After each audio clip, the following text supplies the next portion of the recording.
कर्म बड़ा या भाग्य।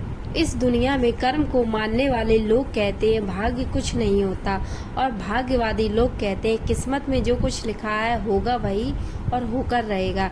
यानी इंसान कर्म और भाग्य इन दो बिंदुओं की धुरी पर घूमता रहता है और एक दिन इस जग को अलविदा कहकर चला जाता है। भाग्य और कर्म को अच्छे से समझने के लिए पुराणों में एक कहानी का उल्लेख मिलता है। एक बार देवर्षि नारद जी बैकुंठ धाम गए। वहां उन्होंने भगवान विष्णु को नमन किया।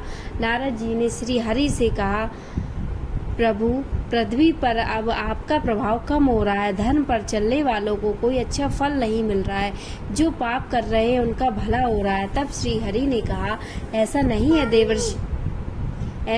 है देवर्षि, जो भी हो रहा है सब नियति के जरिए हो रहा है। नारद बोले, मैं तो देखकर आ रहा हूँ पापियों को अच्छा फल मिल रहा है और भला करने वाले धर्म के रास्ते पर चलने वालों को बुरा फल मिल रहा है। भगवान ने कहा, ऐसी कोई घटना बताओ। नारद ने कहा, अभी मैं एक जंगल से आ रहा हूँ। वहाँ एक गाय दलदल में फंसी हुई थी। कोई इसे बचाने वाला नहीं था। तभी एक चोर उधर से गुजरा। गाय को फंसा हुआ देखकर भी नहीं रुका। वह उस पर पैर रखकर दलदल लांघकर निकल गया। आगे जाकर चोर को सोने की मोहरों से भरी एक थैली मिली।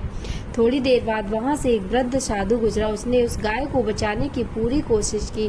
पूरे शरीर का जोर लगाकर उस गाय को बचा लिया, लेकिन मैंने देखा कि गाय को दलदल से निकालने के बाद वह साधु आगे गया तो एक गड्ढे में गिर गया।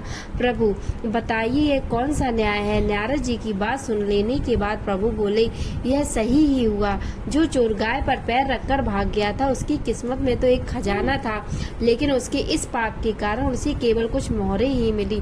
वहीं उस साधु को गड्ढे में इसलिए गिरना पड़ा क्योंकि उसके भाग्य में मृत्यु लिखी थी, लेकिन गाय को बचाने के कारण उसके पुण्य बढ़ गए और उसकी मृत्यु एक छोटी सी चोट में बदल गई। इंसान के कर्म से उसका भाग्य तय होता है। इंसान को कर्म करते रहना चाहिए क्योंकि कर्म से भाग्य बदला जा सकता है। दोस्तों, कैसा लगा वीडियो हमें कमेंट्स में बताएं और ऐसी ही वीडियोस के लिए